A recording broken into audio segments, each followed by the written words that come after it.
እንግዲህ ስቢቱ ይብዛ። በደንብ ሳበው በደንብ። ይህ ቪዲዮ የተወሰደው ከጅማ ላይ የተካሄደ ካለው ከመላ ኢትዮጵያ ጨዋታዎች ላይ ነው። በዚህ ቪዲዮ በዋናነት ማስተላለፍ የምፈልገው መልእክት የዌት ሊፍቲንግ መሰረታዊ ቴክኒክ የመሳብ ሳይሆን የመግፋት የሚለው ነውና ቢቻል ይሄ ስቢት የሚለው ቃል መቀየር ቢችል ጥሩ ነው፣ ምክንያቱም ሚስሊድ ያደርጋል። እናም እዚህ ጋር በዋናነት ላስረዳችሁ ሞክረው ነገር ዌት ሊፍቲንግ በመሰረታዊነት የሚከተለው ሳይንስ እና ፊዚክሱ ምንድነው የስፖርቱ የሚለውን ነው። አሁን የምትሰሩበት ይሄ የስቢት ቴክኒክ መለስተኛ ክብደቶችን ልትሰሩበት ትችላላችሁ። ነገር ግን በዚህ አሰራር ዘዴ በእናንተ ካታጎሪ በዓለም አቀፍ ደረጃ የሚሰሯቸውን ክብደቶች ልትሰሯቸው ፈጽሞ አትችሉም። ስለዚህ ካሁኑ እነዚህን መሰረታዊ የቴክኒክ ለውጦች ልታረጉ ይገባል እና በዚህ ቪዲዮ ላይ እነሱን ነው ላስረዳችሁ ሞክረው። እዚህ ጋር ለምሳሌነት ስናች ነው የተጠቀምኩት። ነገር ግን መሰረታዊ አሰራር ህጉ ለክሊን ኤንድ ጀርክ ይሰራል ማለት ነው። እንቅስቃሴውን ስንጀምር በዚህ አይነት አቋም ነው የምንጀምረው። ጀርባችን ቀጥ ያለ አንግል ነው የሚኖረው፣ መጉበጥ የለበትም። ስንጀምር እጆቻችን ተወጥረው ነው ባሩን የሚይዙት። እዛች ኮርነር ላይ ያከበብኩት እጄ ላይ አያያዛችንን ለማስታወስ ነው። አያያዛችን በኦቨርሃንድ ግሪፕ ሳይሆን በሁክ ግሪፕ፣ ይሄ በመንጠቆ አያያዝ መሆን አለበት። እሱን በኋላ ለምን እንደሆነ በደንብ አንስቼ አስረዳችኋለሁ። ሌላው ደግሞ እይታችን የፊታችን ሆነ የደረታችን ወደፊት ነው መሆን ያለበት። እኚህ ናቸው እንግዲህ መሰረታዊ ነገሮች ስንጀምር። በመቀጠል እንድታስተውሉት የምፈልገው ነገር ቅድም እንቅስቃሴው የመግፋት እንጂ የመሳብ አይደለም ያልኩበትን ነገር ነው። እዚህ ጋር እንደምታዩት እጄ ክብደቱን አንጠልጥሎ ይዞ ነው። ክብደቱ እስኪፈናጠር ድረስ የትኛውን ቦታ አይስበውም። እግሬ ግን ወደ ታች መሬቱን እየገፋ ክብደቱን ያነሰዋል ማለት ነው። ይሄንን ፎርም ይዛችሁ ነው ላይ ድረስ መነሳት ያለባችሁ። እንደምታዩት የትኛውን ቦታ ላይ እጄ አልታጠፈም፣ ሊስብም አልሞከረም።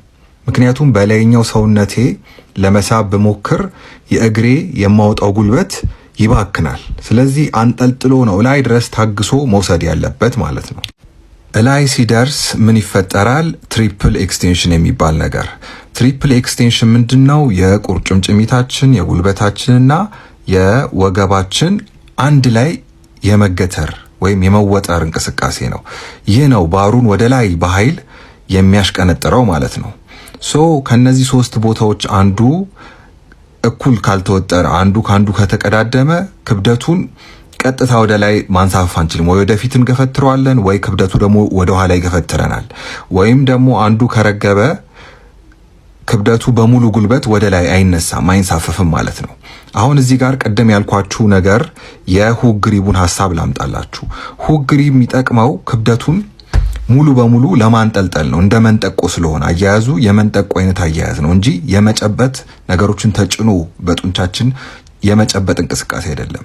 በኦቨርሃንድ ግሪብ ይሄ በሙሉ በምትጨብጡት አያያዝ ስትይዙ ግን የግድ ሳትፈልጉ ክርናችሁ እጃችሁ እንዲታጠፍ ያስገድደዋል። በዛን ጊዜ ደግሞ ክብደቱን ሳትፈልጉ ወደ ላይ ትስቡታላችሁ በላይኛው ሰውነታችሁ። ስለዚህ ይሄ የትሪፕል ኤክስቴንሽን ወይም የእግራችሁ ጉልበት ክብደቱን ለማንቀሳቀስ ሙሉ በሙሉ አይውልም፣ ፌል ያደርጋል። ያ ሲስተም የትሪፕል ኤክስቴንሽን ሲስተሙ ፌል ያደርጋል። ለዛ ነው በሁክ ግሪብ ተጠቀሙ የሚለው። እሱን ካሁኑ ማለማመድ ያለባችሁ ነገር ዋናው አንዱ ሁክ ግሪብ ነው። ምክንያቱም የትኛውን ፕሮፌሽናል ሊፍተር ሁክ ግሪብን ሳይጠቀም ያነሳ የትም ቦታ ላይ የለም። ይህንን አስታውሱ። እንግዲህ ክብደቱን በዚህ መልኩ ካፈናጠርን በኋላ ቀጣዩ ስራ የሚሆነው ፈጥኖ ወርዶ በተዘረጋ እጅ መቀበል ነው። ስቢት የሚለው ቃል ሊሰራ ከቻለ እዚህ ጋር ነው መስራት ያለበት። ማንን ነው የምንስበው? ራሳችንን። ባሩን ተንተርሰን ራሳችንን ስበን ወደ ታች እንወርዳለን። ባሩን ሳይሆን እዚህ እንቅስቃሴ ላይ የምንስበው ራሳችንን ነው። ስቢት የሚለውን ተርም መጠቀም ካለባችሁ እዚህ ጋር ነው መጠቀም ያለባችሁ ማለት ነው። ሌላው ማስተዋል ያለባችሁ ነገር አሁን በምትጠቀሙበት ቴክኒክ ስትጠቀሙ ከባሩ ስር ፈጥኖ ለመግባት ራሱ አያስችላችሁም። በተለይ ክብደቱ እየጨመረ በመጣ ቁጥር በእጆቻችሁ ወደ ላይ በሳባችሁ ቁጥር በዛው ፍጥነት ከባሩ ስር ለመውረድ ጊዜውም አይበቃችሁም። እንግዲህ እዚህ ጋር ማሳያችሁ በትክክለኛው ቴክኒክ ምን ያህል ክብደቱን እንዳንሳፈፍ ነው። እቺ አሁን ፖይንት ያለችበት ዘንጉ ሰርድ ፑል ይሉታል። ዌት ሊፍቲንግ ላይ ፈርስት ፑል፣ ሰከንድ ፑል፣ ሰርድ ፑል ብለው ይከፋፍሉታል። ከመሬት አንስተን ወደ ላይ እስከምንስብ ድረስ እቺ ሰርድ ፑል ናት የመጨረሻዋ ክብደቱ በደንብ የሚፈናጠርበት ቦታ ናት። ከሷ አንስቶ እላይ መጨረሻ እስከሚንሳፈፍበት ድረስ መውረድ ከመጀመሩ በፊት ክብደቱ እስከሚንሳፈፍበት ድረስ ያለውን ነው ከፋፍዬ ማሳያችሁና ይሄ ቴክኒክ ምን ያህል ውጤታማና ኢፌክቲቭ ቴክኒክ እንደሆነ ይሄ ቴክኒክ አሁን ክብደቱ ራሱ የተጨመረ ቢመጣ የእግሮቻችሁ መስል ሪክሩት ስለሚደረጉ ከዚህም በላይ ክብደት መሸከም አቅም ስላላቸው ይቋቋሙታል። በስቢት ወይም በላይኛው ሰውነታችሁ በእጆቻችሁ የሳባችሁ የምትሰሩት አይነት አሰራር ግን ፈጽሞ የተሳሳተና ወደፊት ደግሞ ክብደቱም የጨመረ ሲመጣ ለአደጋ የሚያጋልጣችሁ ከዛም አልፎ ተርፎ በቃ ብዙ ርቀት ማያስኬዳችሁ አይነት ቴክኒክ ነውና እሱን ፕሊስ አሻሽሉ። ይሄንን ቴክኒክ ካሁኑ መለማመድ ጀምሩ። ብዙ አክሰሰሪ እንቅስቃሴዎች አሉ። ኢንተርኔት ላይ ገብታችሁ ሪሰርች አርጉ፣ ጎግል አርጉ፣ ዩቲዩብ ላይ ብዙ ፍሪ ሌሰኖች አሉ። እነሱን ተመልከቱ።